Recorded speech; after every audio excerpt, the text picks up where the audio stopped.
جی ناظرین، بریک کے بعد خوش آمدید۔ ہماری خوش قسمتی ہے کہ ہمیں ابھی جوائن کیا ہے تحریک لبیک کے نومنتخب امیر ہیں اور حافظ خادم رضوی صاحب کے بڑے صاحبزادے حافظ سعد رضوی صاحب نے۔ السلام علیکم حافظ صاحب۔ وعلیکم السلام ورحمۃ حافظ صاحب، سب سے پہلے تو آپ سے ہم تعزیت کرنا چاہتے ہیں کہ آپ کے والد صاحب جو ایک بھرپور زندگی گزار کر اور جس طریقے سے اس قوم نے ان کو رخصت کیا ہے وہ بھی ایک قابل رشک مناظر تھے جو ہم نے دیکھے، اور اس کے بعد جو بہت بڑی ذمہ داری کا بوجھ جو ہے وہ آپ کے کاندھوں پر آ گیا ہے تحریک لبیک کی، اس حوالے سے بھی ظاہر ہے آپ کی ذمہ داریاں ہیں۔ پہلے تو آپ صاحب ذرا بتائیے گا کہ جیسے ہی ہمیں خبر ملی تھی حافظ صاحب کے انتقال کی، بڑی شاکنگ نیوز تھی پورے پاکستان کے لیے کہ 2 دن پہلے وہ اسلام آباد سے آئے، وہاں پر لوگوں نے ان کا خطاب بھی سنا، پھر ایک دم خبر آتی ہے، پھر ہماری اس دن آپ سے اوریہ صاحب کی بات بھی ہوئی، آپ نے کنفرم بھی کیا۔ تو آخری لمحات جو تھے ان کے حافظ صاحب کے، ذرا ان کے بارے میں بتائیے گا قوم کو کہ گھر پہ آپ جیسے ان کو منتقل کیا اور جب آخری بات چیت آپ کے ساتھ کیا ہوئی تھی حافظ صاحب؟ جی، آخری وقت میں قبلہ کے پاس ہی تھا جی اور مجھے کچھ کارکنان کی گرفتاری کی خبر آئی۔ اس کال کو لینے کے لیے میں باہر گیا اور ان معاملات کو دیکھنے کے لیے، اور تھوڑی دیر بعد مجھے گھر سے آواز آئی کہ فوراً آپ ادھر آئیں۔ میں جب آیا تو حضرت کی طبیعت بالکل بگڑ چکی تھی، اور میں نے کوشش کی، لیکن میں نے جب نبض پہ ہاتھ رکھا اور ساری چیزیں دیکھی، آپ اس دنیا فانی سے رخصت ہو چکے تھے۔ اچھا، لیکن اس سے پہلے کوئی ان کی کوئی طبیعت بگڑی اسلام آباد سے آ کر کہ کیا تھی کیفیت ان کی؟ ہم نے آخری تقریر ہم نے سنائی ہے، اس کے اندر بھی وہ ذرا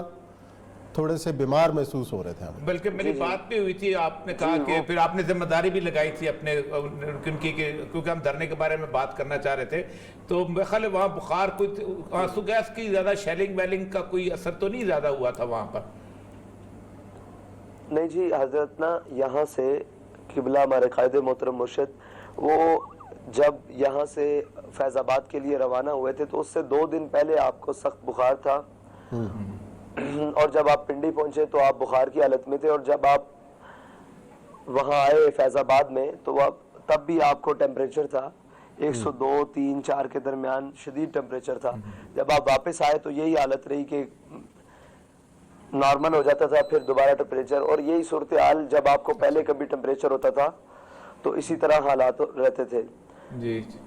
بس آپ کو کوئی کرونا کی علامات کا تو شبہ نہیں ہوا کہ جس طریقے سے آج کل وبا پھیلی ہوئی ہے، کرونا کی علامات کے حوالے سے بخار نہیں اترا تھا یا کھانسی، تو ایسا تو کوئی شبہ نہیں گزرا؟ نہیں جی، نہ آپ کی چھاتی بند تھی، نہ آپ کا گلا خراب تھا، ایسی کوئی بات بھی نہیں ہے، یہ غلط افواہیں پھیلائی گئی ہیں۔ ہاں اچھا صاحب، اچھا یہ تو خیر اس لیے میں کلیئر کرنا چاہتا تھا کہ لوگ افواہوں سے نکل جائیں۔ اصل مسئلہ یہ ہے کہ اتنا بڑا جو جن کا جنازہ ہوا ہے اس نے ایک دفعہ یہ ثابت کر دیا ہے کہ اس امت کے لیے سید الانبیاء صلی اللہ علیہ وآلہ وسلم کی اس لیے جان دینے کے لوگ اسے تیار ہیں۔ مطلب آپ سوچ سکتے ہیں کہ یہ ایک روح ہے اس پورے پاکستان کی۔ یہ بتائیے گا کہ تحریک لبیک سے اب لوگوں کی بہت توقعات وابستہ ہو گئی ہیں، اگرچہ کہ یعنی میں بھی بتا رہا تھا اسی پروگرام میں کہ واحد پارٹی ہے جس کا میڈیا نے بائیکاٹ کیا، لیکن اس کے باوجود بھی کتنی اللہ تعالیٰ نے اس کے اندر برکت عطا فرمائی۔ آپ یہ بتائیے گا کہ آئندہ جو لائے عمل ہے، ظاہر بات ہے پہلا تو معاہدے پہ عمل درآمد کی بات ہوگی کہ کیا آپ اس کو اس معاہدے پہ عمل درآمد کے لیے بالکل اسی جوش و خروش کی طرح آئندہ کریں گے، اور پھر اللہ تعالیٰ آپ کو توفیق دے کہ آپ اس مشن کو آگے لے کے کیسے بڑھیں گے؟ دیکھیں جی، اس معاہدے کے حوالے سے جو بھی بات ہے وہ معاہدہ ایک بائی ریٹن پیپر کے اوپر ہوا ہے، اور اس کے اوپر حکومت کی طرف سے، ریاست کی طرف سے 3 ذمہ داروں نے دستخط کیے ہیں، اور ہمارے مجلس شورا کے 3 ذمہ داران کے دستخط ہیں۔ اگر جو حکومت ہے وہ اس معاہدے سے روگردانی کی کوشش کرے گی ٹھیک، تو اس کے بعد مجلس شورا سے ہم مشاورت کے ساتھ اس کے اوپر راست اقدام اٹھائیں گے، اور کوشش نہیں کرنی چاہیے حکومت کو کہ وہ، اور ہم امید بھی کرتے ہیں کہ حکومت اپنے اس معاہدے سے روگردانی نہیں کرے گی۔ وہ اس لیے کہ انہوں نے ہم سے وعدہ کیا تھا کہ ہم اس کو لیجسلیشن کے لیے پارلیمنٹ میں لے کر جائیں گے، اور پارلیمنٹ میں ہمیں یقین ہے کہ تمام حضور کے غلام بیٹھے ہوئے ہیں، کلمہ پڑھنے والے بیٹھے ہوئے ہیں، اور جب ہم حکومت کے سامنے بھی بیٹھتے ہیں تو وہ ہم سے زیادہ اپنا عشق رسول ظاہر کرتے ہیں. تو جب یہ معاملہ پارلیمنٹ میں جائے گا تو کوئی بھی اس کی مخالفت نہیں کرے گا اور یہ اتفاق رائے سے پاس ہو جائے گا. اور اگر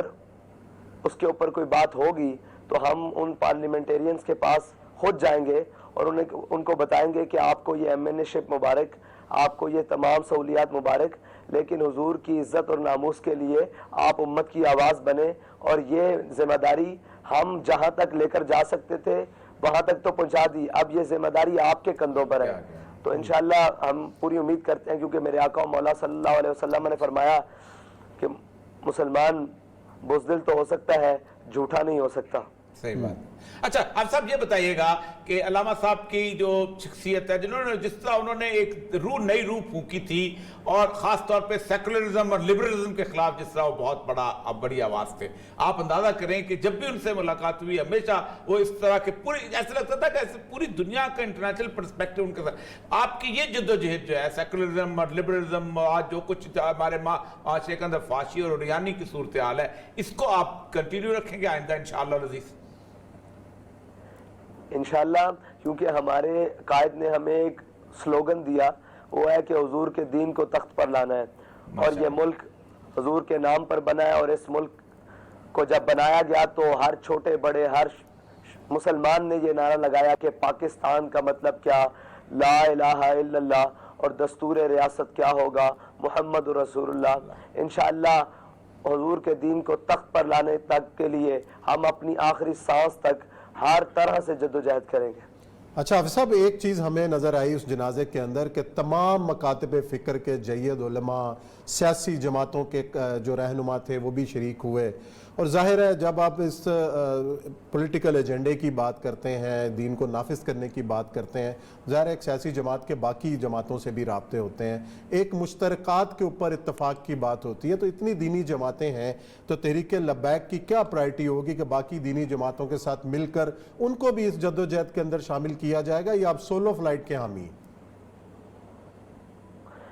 نہیں جی، سیاست میں تمام دروازے کھلے رکھے جاتے ہیں، لیکن مسئلہ یہ ہے کہ اس کے اندر، ہماری سیاست کے اندر سب سے پہلے حضور کی شریعت کا معاملہ ہے، حضور کی ناموس کا معاملہ ہے، حضور کی ختم نبوت کا معاملہ ہے. جب وہ لوگ ہماری اولین ترجیح پر آ جائیں گے تو ہم ان سے بیٹھ کر بات کر سکتے ہیں. لیکن اگر وہ اپنی ہی ترجیحات کو آگے رکھیں اور ہم سے یہ توقع کریں کہ ہم کسی کے بارے میں نرم گوشہ رکھتے ہیں یا ہم کسی کے ساتھ مل جائیں گے، تو یہ کیسے ممکن ہے؟ ہم فیض آباد میں شیل کھاتے رہیں،